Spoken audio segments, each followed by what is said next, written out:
You are listening to KBOO Portland indeed, and today it's a wonderful day because we're celebrating Earth Day. And we've been celebrating Earth Day all day by providing you with special programming where you can, rejoice in nature, but also pay attention to all the issues at hand that we have, issues that are important for all of us to really think about.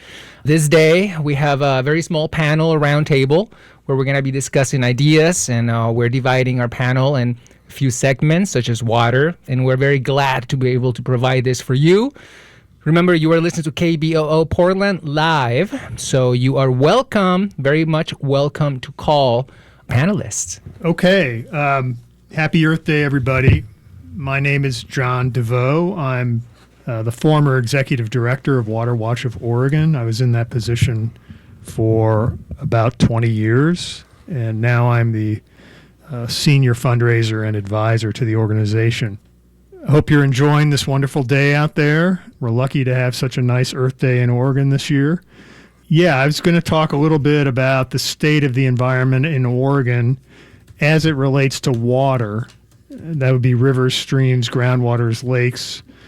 And I was going to do it from the perspective of what my organization does. And our mission is to protect and restore stream flows in Oregon's rivers. We also work to secure balanced and equitable water policies and investments for the state. And we have a program that works to protect and restore free-flowing rivers. So we remove obsolete dams. We also prevent new dams that would be harmful from being sited in the first place. So thanks for joining us on Earth Day here. Earth Day has a long tradition. It actually probably got its start when the Cuyahoga River in Cleveland, Ohio, caught on fire back in the late 60s, early 70s. It did that more than once, and I think Senator Gaylord Nelson, and Dennis Hayes, who was an organizer who's of late with the Bullitt Foundation in Seattle, put their heads together and got Earth Day underway. But let me talk a little bit about Oregon and water and give you a sense of where Oregon is right now with water. My organization, we've been around for almost 40 years. It's WaterWatch of Oregon. We start from the proposition that all water from all sources of supply in Oregon belongs to the public. And that's just not our position. There's a statute in Oregon that actually says that. So there's a law in Oregon that says all water from all sources of supply belongs to the public. We have in Oregon a system of allocating water known as prior appropriation. You may have heard of this. This is the first in time, first in right system. This is a system that was developed largely to encourage white folks to settle the West and as a way to allocate water primarily to agriculture at the time. And so we have that system in place. And then on top of that, we now have climate change coming in and sort of synergistically causing trouble on top of the legacy problems that we already have due to this outdated system for managing and allocating our waters. It doesn't mean we need to lack hope in Oregon. I think there's some good things happening in Oregon right now, and my organization's involved in some of those. One of the big things we do is we work to secure legal protections for water in the channels of streams around the state. In the past 5 years or so, there have been several hundred new what are called in-stream water rights applied for by the state of Oregon, and many of those have gone to their final status where they can no longer be challenged. There are many streams on the north and mid-Oregon coast and on the south coast that now have final in-stream water rights in the past 5 years, and that's a great new development. So now around the state we have probably 1,800 in-stream water rights that protect stream flows in rivers and streams, primarily for salmon and steelhead and resident fish. A second program that we have is a free-flowing rivers program, and there's some hope in that area too. It was mentioned earlier that the lower four Klamath River dams are being removed. One of them, I believe it was Copco 2, came out last dry season, and the others will be removed this summer. We were heavily involved in the early stages of getting those dams to a point where they could be removed. Our involvement was primarily around delinking a bad upper basin water deal with the hydropower settlement agreement that allowed the dams to be removed. And there was initially a political calculus made by some that there had to be a water giveaway to agriculture in the upper basin, or else certain representatives, certain interests would not support dam removal. Well, that turned out not to be the case, and it turned out that some folks weren't going to support dam removal in any scenario. And this is what ended up happening. So that bad water deal went away. The dams are now in the process of being removed, and this is the largest dam removal project on the planet right now. And we're hopeful that it will be highly successful in terms of bringing back salmon and steelhead in that basin and getting them back up into Oregon, above Upper Klamath Lake, into the tributaries that flow into Upper Klamath Lake. WaterWatch itself has been involved in some very important dam removals in the Rogue Basin. You may have heard of Savage Rapids Dam or Gold Ray Dam. These are dams that were on the main stem of the Rogue River that we played a leadership role in removing. Other dams that have been removed in the past few years include Gold Hill Dam on the main stem Rogue. Those three, Savage Rapids, Gold Hill, and Gold Ray, have recreated a 157-mile reach of free-flowing Rogue River from the Lost Creek project to the ocean, and that's one of the longest free-flowing reaches of river in the American West today. We've also moved to the tributaries down there, and there are many high-priority dams in the Rogue Basin that have been removed in the last 10 years and that are in the process of being removed in the next couple years. And we're really proud of that work. We've also worked to prevent the siting of some new dams around the state, and we've so far been fairly successful at doing that. We work to secure legal protection for water in stream, and then we also work for free-flowing rivers. And then a third area we're working on a lot now involves groundwater. And I know groundwater is kind of a wonky subject. People can't see it, so they don't really, relate to it well. But if you're in rural Oregon and you have a well and that's where you get your drinking water, you're probably pretty tuned into what's going on with groundwater in Oregon. Basically, Oregon has had a very spendthrift system of allocating and managing groundwater. Their position has been that if you were to apply for a new groundwater well, you would get it approved even if the state didn't know whether there was enough water to satisfy your new use. And so the result of that has been, in some basins around the state, declining aquifers. You may go, well, who cares about declining aquifers? But in a climate change world, groundwater can provide the cold, clean water, as long as it's hydrologically connected to surface water, that salmon need to get through the dry season, that groundwater-dependent ecosystems need so that they can survive a climate-changed world. Scientists say one of the best things we can do to adapt to climate change in Oregon, as far as water is concerned, is to protect and restore aquifers. So Oregon is now, as a result of our work, in a place where it's considering changes to how it allocates and manages groundwater. And we think this is a reason for hope. There's obviously some opposition to it from the usual suspects, but we're hopeful that everybody will see the common interest in protecting and restoring groundwaters, in preventing aquifers from going into decline, and causing dry wells that people then have to wrestle with around the state. Can you remind our audience of your name, the nonprofit you're linked to? Yeah, my name's John DeVoe. I'm with WaterWatch of Oregon, which is a statewide water policy organization. We've been around for almost 40 years, and we're one of the leading nonprofits in the West working on water allocation, the quantity side of the equation. Great. And I just want to remind the listeners that right now we are live at KBOO with our small panel roundtable. Please continue. Sure. Now, there's some reasons to not be so hopeful in Oregon, too.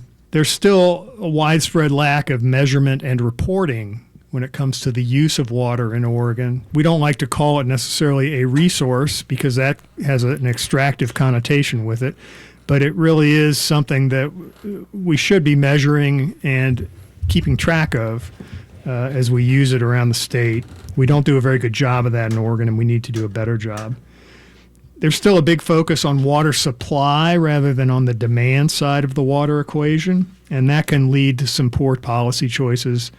Often it leads to an emphasis on new reservoirs, new dams, new water storage projects, when what we really ought to be also thinking about is what are the demands for water? Do they make sense? We have to recognize that we can't do everything we may want to do with water.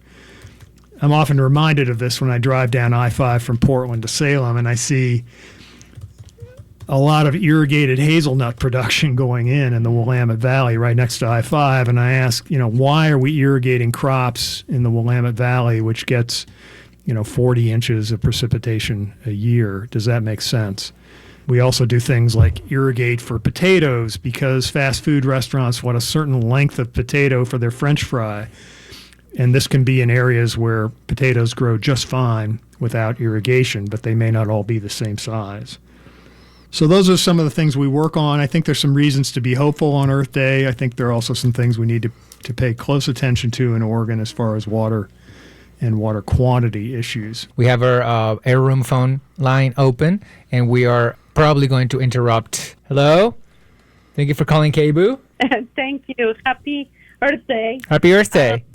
I have, a couple of questions. What is the latest with the new groundwater rules, and will this help keep wells from running dry? Okay, well, I guess this is John. I'll take that question. I'll take the second one first. I think one of the intents with the new groundwater rules is to really recognize that it's a finite resource and that it has these critical functions that we rely on because it supplies surface water. For example, if you go to the Deschutes River in Maupin in the summer, as many people do, 90% of the water you see in the river there, it's a big river, is there as a result of groundwater being expressed to the surface. That's not rain, that's not necessarily snow, it's groundwater. And so, a lot of rivers in the state work hydrologically by being fed by groundwater aquifers. And so the new rules recognize that we do not want to have groundwater aquifers decline by more than a small amount over time. And so that's one purpose of those rules. The new rules also are an attempt to stop the default to yes on permitting decisions. And they will, I think, say, unless you can demonstrate that there's sufficient water for the proposed use, the state will default to no on those permitting decisions. There are some hearings coming up, and you can make your voice heard depending on how you feel about these rules. There is a hearing in Central Point, Oregon, in the Rogue Basin on May 16th that you would have to attend in person. But there is a hearing in Salem on May 21st that has a virtual option.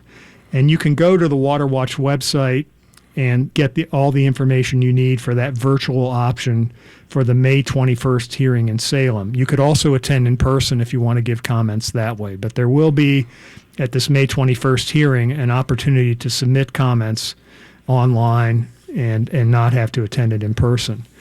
Will these rules keep Oregon wells from going dry? That's certainly a hope, but it's a situation where we're trying to solve a problem that has legacy components. And we already have aquifers around the state in places like the Umatilla Basin, even in some portions of the Willamette Basin, surprisingly. But in the Harney region out in Malheur, there are some areas of the state where we've used too much groundwater. We've simply pumped too much, and some wells are already going dry. And so will these new rules reverse that situation? I don't believe they will, but the intent is to prevent that from spreading to other communities around the state. I hope that answered your question. Thank you for calling, and we have another caller, Brett. Yeah, I used to live on the coast near Pacific City. One thing I noticed that seemed like it was possibly a big issue was seeing the liquid cow waste being sprayed onto the fields that seemed to possibly just then be draining into rivers and streams that would then drain into the bays. Is that an issue? I mean, it seemed like a big, obvious problem to me, but also something so outrageous that I don't know if it's just too powerful of interest to be addressed given the size of impact that Tillamook Creamery has out there. Yeah, this is John again with WaterWatch. I can take a crack at trying to address that. You know, Tillamook does get some of its milk from those local dairy farms out near Tillamook, but the vast majority of its milk comes from the Umatilla Basin out east in the state, where some of the largest dairy farms in the world are located. 3 Mile Farms is out there. We have been working for several years to try and stop a mega dairy that would have, over 30,000 head of dairy cows confined in one place. There's a coalition working to do that, but a lot of Tillamook's milk comes from eastern Oregon, in contrast to some of their advertising. But manure being spread on fields is potentially an issue. There are limits to how much manure fields can digest, and in the Umatilla Basin, you may have heard of nitrate contamination in the groundwater out there that's causing a lot of community problems, causing a lot of people to have to use water that's trucked into them because the nitrate levels exceed EPA standards and the drinking water isn't safe. And some of that is a result of the exact practice that you refer to. Now, this isn't near Pacific City. This is out in the Umatilla.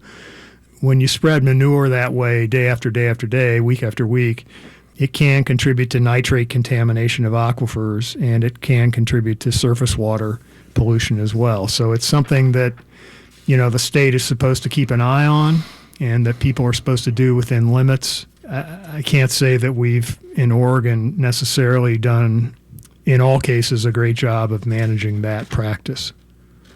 I understood at least at one time there was a company that was trying to test out I think they were trying to convert it into some sort of usable fuel, perhaps. I think was deemed to not be particularly viable because what was still available as an alternative was simply spraying it for free onto the field versus, in the future with tighter regulations potentially being forced instead to pay to dispose of it. So it seemed like as long as that was an option, more renewable energy opportunities just weren't going to be financially viable. That was something that I just noticed. Thanks for answering my question. I appreciate it. Oh, you're welcome. And you are tuning in to KBOO today as we celebrate Earth Day, and you're right now from 2 to 4. We have a live panel right here in Studio 2 at the station. We have a caller. We have John on the line. Yeah, hi, John. Hi, I wanted to continue that discussion about Umatilla, and if you could comment on what you know about those digesters that they have out there that they're making energy out of, and that just sounds like a disaster. And I'm wondering if you comment on it. I have to go to work, so I have to hang up. But I'm sorry to interrupt an Extinction Rebellion. There's no excuse for that. Okay. Yeah, Extinction Rebellion is not going anywhere anytime soon. No, we're good. Yeah. I wish I could help you more. I am not an expert or even very knowledgeable about the whole process of using digesters with cow manure to create energy.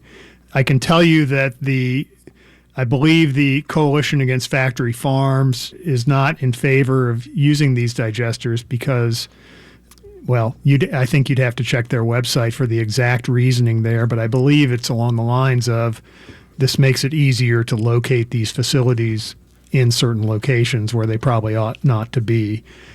I can't help you too much there, but I think if you go to it's the Coalition Against Factory Farms, you'll find information about this, or you could go to Food and Water Watch's website. But thanks for the question.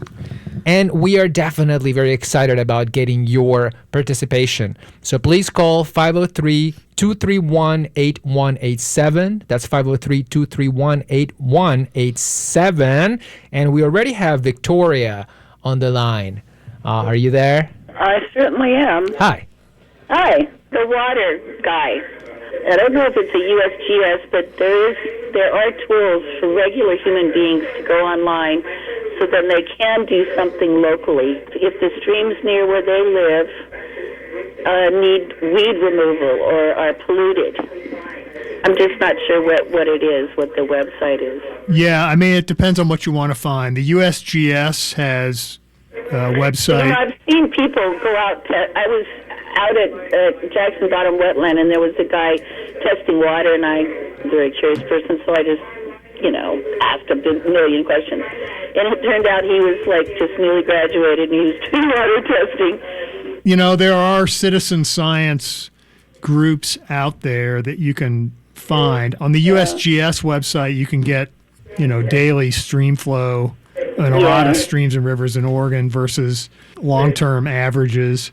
And, the hazelnut fields, I mean, it's farmers who just don't know what to do. They just do the next thing. I mean, before it was grass seed, Now it's hazelnuts. Yeah, well, I mean, I would say the Oregon Farm Bureau and the Irrigation District Congress are actively lobbying against a lot of things that would make sense for Oregon's waters in terms of sustainability, in terms of Have you ever looked at the website for the U.S. Department of Agriculture? They meet once a year. Victoria, we have another caller on the line. Thomas, thank you so much for calling, and please keep up your activism that you've been doing since the 70s. Thanks for doing this, KBOO. I love you guys. It's the minimum we could do for Earth Day. Thomas, you are online. Thank you so much for calling. Hi, good afternoon. Good afternoon. Happy Earth Day. I just wanted to ask the gentleman from WaterWatch, what are some things that people could do to really certainly improve the water situation and ensure we continue to have fresh water and strong flows in our rivers and creeks here in Oregon? Well, there are a lot of things that people can do. I'll plug WaterWatch here. Again, we are not Food and WaterWatch. We are WaterWatch of Oregon. We actually had a little trademark dispute with them a few years back. But one thing you can do is you can go to the WaterWatch of Oregon website and sign up for river action alerts. Those will keep you aware of hearings that are happening in the area, legislative stuff that's moving, things you can do to take steps against legislation or in favor of it, different rules programs at the state level that are being modified or reformed. All you need to do is sign up at waterwatch.org for river action alerts, and you'll have your finger on the pulse of the work we're doing and a lot of the major issues that are coming down the pike in the state of Oregon. I think people can also, maybe it's a neoliberal thing to say, but they can take steps in their own lives to reduce water usage. You can think about, where is the water being used in my household? Is it outdoor watering? Is it, do I have a leak in the toilet? Things like that. Am I keeping the faucet running when I'm shaving or brushing my teeth? These are all things we can do. And I think people are, generally pretty sensitive to their water use in a municipal setting. Although it's interesting, the vast majority of a lot of municipal water use in Oregon is for outdoor watering purposes. And so you'll have a city like the city of Redmond coming in and saying they can't abide by any sorts of reform to groundwater usage in Central Oregon because they need water for expansion. But then you look at where they're using their water, and it turns out that they're growing a lot of Kentucky bluegrass in the high Oregon desert outside. Las Vegas has actually been quite progressive on a lot of outdoor water usage, and they pay people to take out lawns in Las Vegas, take measures like that. So we could see more of that in our state. But, things people can do, they can sign up for river action alerts. They can find out where their water comes from. I've taught a class at Oregon State for years, and I always ask folks, where does the water come from that you drink here in Corvallis? And I've had one person over many years answer correctly where the water in the city of Corvallis comes from. So a lot of people don't know where their water comes from. I think Portlanders are lucky to have the Bull Run, and many Portlanders identify with the Bull Run and know about it. But across a lot of the West, across a lot of Oregon, unless you're a farmer, you may not know where your water comes from. I think it's good to trace your water from your tap all the way back to the headwater source and think about, the impacts along the way of how is this water developed, where is it coming from, what's not being allowed to use it because it's being used for municipal use. There are different things people can do, but the one I'll pitch today is go to the WaterWatch website, sign up for River Action Alerts, and that'll keep you involved, keep you aware of what's coming down the pike, ways you can take action to help Oregon's water situation. John, I want to sign up for your website because Thank you. Yeah, and I love the work that you all have done to remove the dams. Yeah. To get dams removed. And I think that people can, in addition to paying attention to, your taps in your shower and whatnot, because we can, and so we should, also, think about what you eat and how much water was used to produce that food and where did it come from, and, on and on and on. If it's part of factory farming. This is one of the things that complicate it. Yeah. But and if you're having a hamburger for lunch, it may have taken several hundred gallons of water to produce that hamburger in the West. So, there are things people can definitely do. Think about what they eat, for sure. Mm-hmm. Does that answer your question, Thomas? Yes, sir. Thank you. All right. Well, thank you so much. And I just want to remind everybody that we are live right now in Studio 2 at KBOO.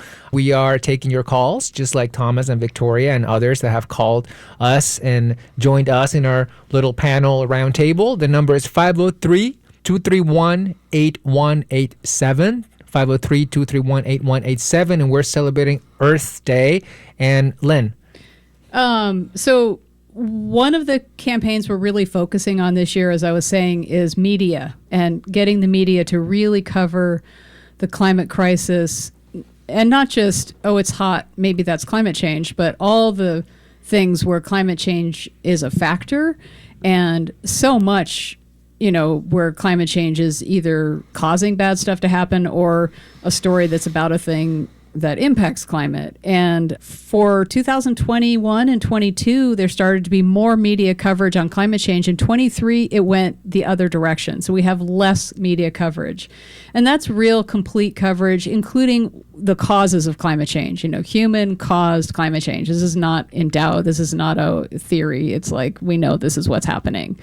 That seems like an important thing. What do you think, John? Oh, media is absolutely important. Coverage of water issues in the state. I think this organization has done a good job of getting coverage in some of the mainstream outlets. I think there could always be more coverage. I'm going to plug something from 7 years ago called Draining Oregon, which was a series the Oregonian did on the state of groundwater in the state. And it was a really wonderfully done series. It should have been nominated for a Pulitzer. Kelly House and Mark Graves did it. And it's still available on their website. It's called Draining Oregon. It's a 5-part series. It's definitely worth reading. OPB did a follow-up, not necessarily a follow-up, but they did a series called Race to the Bottom, which highlighted some of the craziness around groundwater policies in the state, highlighted the notion that the state was saying, well, if your well is going dry, then the problem is not that somebody else is pumping too much. It's that you haven't fully developed your well. And so the state was telling people you have to go out and spend tens of thousands of dollars to deepen your well. And the result was people were racing to the bottom of the aquifer. Who had the biggest straw was the solution. Well, that's been kind of daylighted now, and hopefully it's something that the state will not be engaging in going forward. So, media is very important. Street theater is important, too. We don't do a lot of street theater, but we definitely do media whenever we can. One of the issues we run into is sort of the journalistic tendency to think there are two sides to every issue. And I think that's definitely clouded climate change coverage, and it's given a voice to some of the climate deniers that they really don't deserve when the science is, 99.7% on one side of the equation. Some journalists still think they need to throw in that oppositional voice just to get a story out of it, and that's unfortunate. It's too bad. John, I have a question for you about water read some things about the water wars in the Klamath Basin and the conflicts and hopefully getting together between the, agricultural community and the tribes and the cities. And how is that going? I mean, it's a long history. The basic problem in the Klamath is too much water has been promised to too many interests. And until demand is brought into balance with what nature can provide, some legitimate interest is going to be short almost every year. There just aren't years that are wet enough to satisfy all interests all the time. You've got a Bureau of Reclamation agricultural project down there that has grown by leaps and bounds and now occupies about 225,000 acres in the basin. You've got multiple tribes. You've got the Klamath tribes in the upper basin. In the lower basin, you've got the Karuk and the Hoopa and the Yurok, and then some smaller tribes, including on the Scott River. And, you've got a system of dams. It's a big area.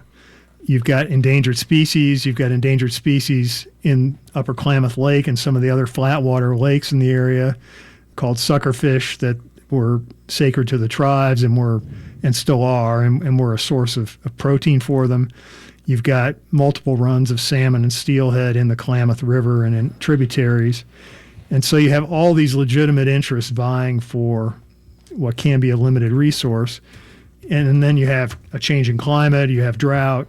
It just becomes a very difficult situation. The water deal that was proposed earlier, the Klamath Basin Restoration Agreement, the KBRA, it didn't recognize the ESA, the Endangered Species Act needs of the salmon in the Klamath River. Took that out of the equation. And then it said, okay, that's out of the equation. Now let's divide what's left among agriculture and other interests. And, there were like 50 plus tribes nationwide that objected to that deal because it would undercut tribal trust obligations that the federal government had to those tribes. And it was just bad for fish. It put all the risk on the fish, which is what we always do in these situations. And so, there have been attempts to get together and try and work something out since then. There's also what's called an adjudication going on, which is a state procedure where everybody with a claim to water in Oregon comes in and has their claim adjudicated. And that has been going on for 30 plus years, but it hit a real milestone a couple years ago. And it said the Klamath tribes have a right to stream flows in those upper basin rivers. Now they're trying to quantify what those rights mean, and that affects whether the Klamaths can make a call on the water or not. And the Klamaths have been entering into some agreements to hold off on making calls for water if people do certain things to restore streams. It's within their power to do that, and they should do what they think is right. But yeah, it's a really complicated situation. There have been many attempts to solve problems down there. Some of the deals that have been proposed have been bad deals, and so a lot of folks have objected to them. And there have been political fingers on scales. I mean, the irrigators used to call Dick Cheney and get him to change. When he was vice president, they would get him to change the state of affairs down there. And so it's been very difficult. I don't know. I'm hopeful that, there will be some restoration in the Klamath and that there will also be some peace in the Klamath. I think there's going to have to be some demand reduction on the agricultural side for that to happen. I know just recently there's 22,000 acres of lease land farming on some national wildlife refuges in the Klamath Basin. These are the only refuges in the nation where we have lease land farming for agriculture. So farmers can come in and say, yeah, I want to lease 100 acres this year, or they can not do that. And that water, really ought to be used for refuge purposes. It's the agriculture that ends up getting done there is pretty inconsistent with what should be happening at a national wildlife refuge. That's one way to get some demand reduction. People are going to fight really hard about that. You have like the implement dealers and the fertilizer dealers saying we need a critical mass of acreage and underproduction, or we can't, make our nut each year. it's very complicated, but I got to believe people are going to work it out one of these days, and hopefully it'll be a durable solution when they do. It's great to see the dams coming down, though. That was a huge hurdle to get over and a huge improvement for the salmon. As far as I've read about, they've been working on it for many years. Yeah. My entire career at WaterWatch, it's been an issue. And well before that, I mean, the tribes down there have been working for decades and decades to get the momentum behind removing these dams. And then California eventually passed a bond measure to put some money in the pot. Oregon's Pacific Core ratepayers had a surcharge that created a fund of money in Oregon to take the dams out. And so eventually there was enough money set aside to actually take those dams out. And then it became a question of, is there opposition we need to deal with to get this done?